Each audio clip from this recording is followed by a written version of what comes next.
Welcome to the CISSP Domain 4, Communications and Network Security. In this chapter, we're going to be looking at how our network and communication channels work and how we secure them.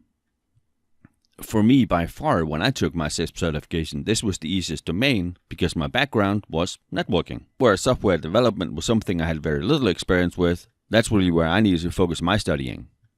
In this domain, we're going to be looking at some of the common networking models, how the internet and intranet works, IPv4, IPv6, public and private IP addresses, common well-known ports, DNS, ARP, DHCP, NAT, PAT, and many of the other protocols we use to make our network function.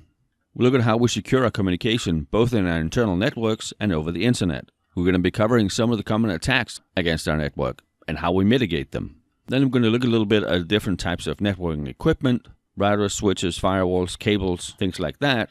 And then we're going to finish up with networking topologies and technologies.